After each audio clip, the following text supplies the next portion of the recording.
Hello everybody and welcome.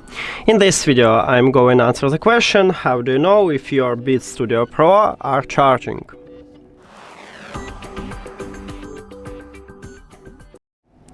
At the bottom of your left ear cup we have USB-C port. You need to connect USB-C cable right at this port.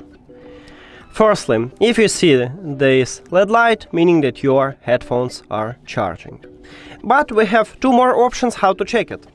The first one, if you create a widget, you can check it at the widget. If you see a lightning bolt at the battery, it means that your headphones are charging. Also, we can go to the settings and or click right here at this line if your headphones connected with your phone.